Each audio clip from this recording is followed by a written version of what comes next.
Habari, jina langu ni Ellen. Mimi ni mwanasaikolojia. Yaani nimetumia miaka mingi kusaidia wengine. Lakini leo sizungumzi tu kama mtaalamu. Ninazungumza kama binadamu ambaye yeye mwenyewe amepitia kiwewe. Sasa mimi ni mwombaji wa hifadhi. Najua jinsi hofu kutokuwa na uhakika na maumivu yanavyohisi. Safari yangu mara nyingi ilikuwa ngumu, lakini kulikuwa pia na matumaini. Nimejifunza kuwa na nguvu. Ningependa kukusimulia hadithi yangu.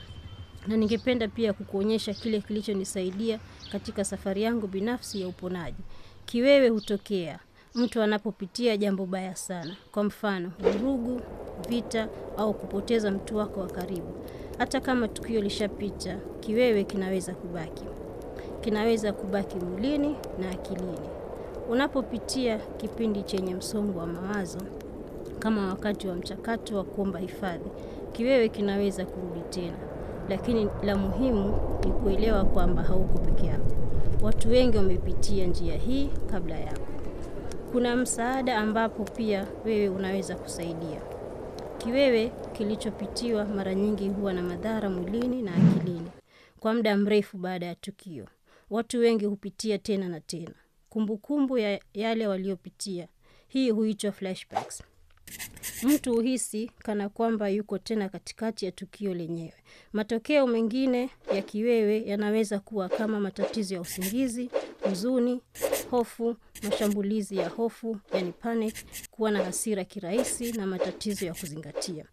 Au hata maumivu mwilini bila sababu iliyo wazi. Mimi kwa mfano, sikuweza kulala kabisa. Pia sikuweza kuzingatia vizuri katika kozi ya Kijerumani au pale mtu anaponiambia kitu.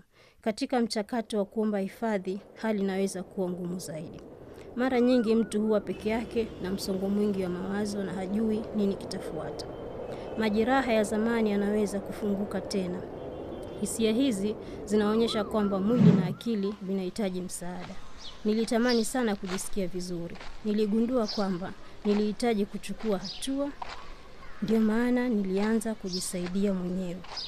Kila ninapokuwa na flashbacks, nilijaribu kujielekeza na kujirudisha kwenye wakati huu wa sasa. Kuna mbinu unazoweza kutumia ukiwa hali hiyo. Unaweza kutumia hisia zako, kuangalia vitu, kunusa, kugusa au kuonja kitu.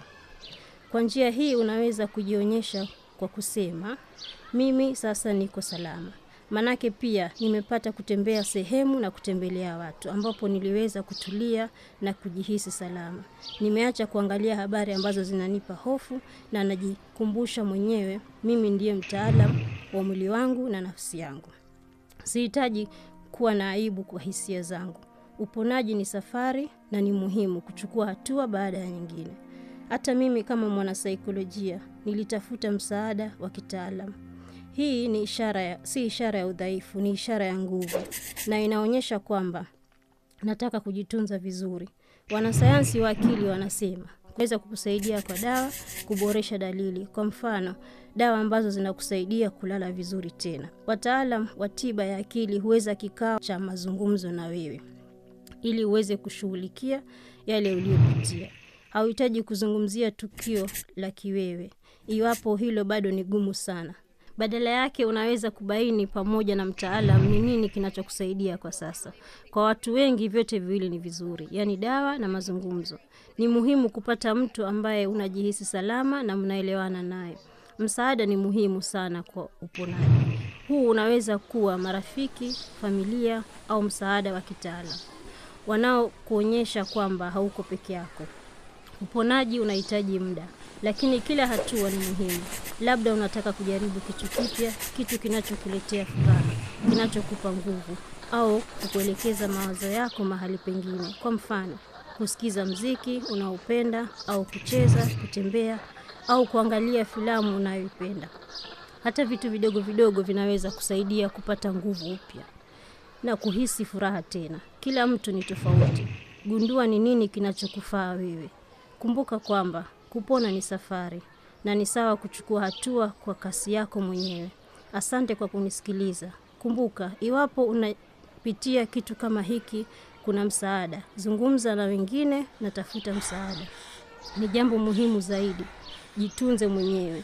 Inaweza kutoka kwamba unahitaji msaada wa haraka. Kwa mfano, ikiwa hutaki kuishi tena, unapata shambulio la hofu, yani panic attack.